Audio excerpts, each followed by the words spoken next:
Bonjour, je voulais te présenter un jeu de société qui va bientôt ressortir à Lidl. Et c'est vrai que moi, mon fils, il a adoré ce jeu de société. C'est un jeu magnétique où tu dois construire des véhicules. Ça peut être des véhicules du coup qui sont dans le ciel, qui sont dans l'eau et qui sont sur la route.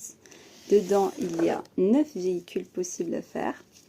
Ça se présente sous forme de cartes comme ceci. Elles sont pas ultra dures, donc elles sont un peu flexibles, mais faites attention parce qu'une fois pliées, ça peut faire des traces.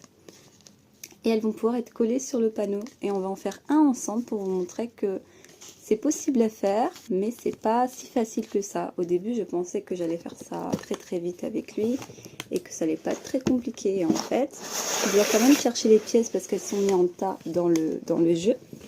Donc c'est pas évident à faire. Donc on va mettre le petite carte ici, hop, comme ça. Ensuite, on prend une partie du véhicule. C'est constitué de petites pièces comme ceci. Et on va le monter ensemble. Donc d'abord, tu construis le véhicule. Si comme moi, vous avez beaucoup joué, ça va plus bien coller à la fin. Parce qu'on en a vraiment beaucoup joué. Voilà, là ça tient. Ensuite, on met le passager.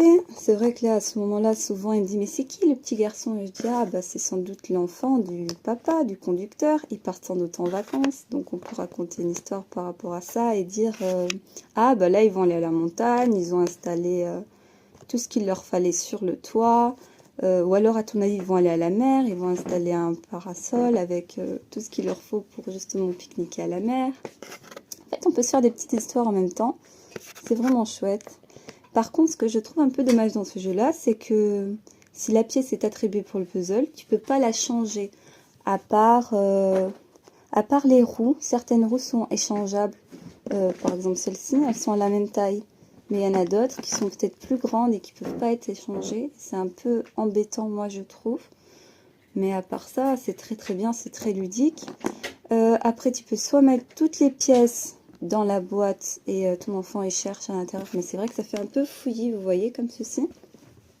Donc soit tu le laisses enfouiller, il cherche, du coup il doit réfléchir longtemps quand même à savoir quelle pièce poser. C'est vrai que c'est pas toujours évident. Soit tu fais des petits paquets avec, je sais pas moi, un petit plastique, et dedans tu mets tout ce qu'il faut pour ce véhicule-ci, et comme ça il pourra le faire tout seul très vite. Mais après il y a le danger de c'est trop facile. Donc moi je vous conseillerais de tout laisser comme ceci. Et comme ça ton enfant cherche. Parfois il peut perdre patience, mais ça peut lui montrer que justement faire des efforts c'est pas pour rien. Et de nos jours ils obtiennent beaucoup de choses très facilement. Donc je trouve que c'est bien aussi de mettre un peu de challenge. Voilà, j'espère que le jeu vous fera envie.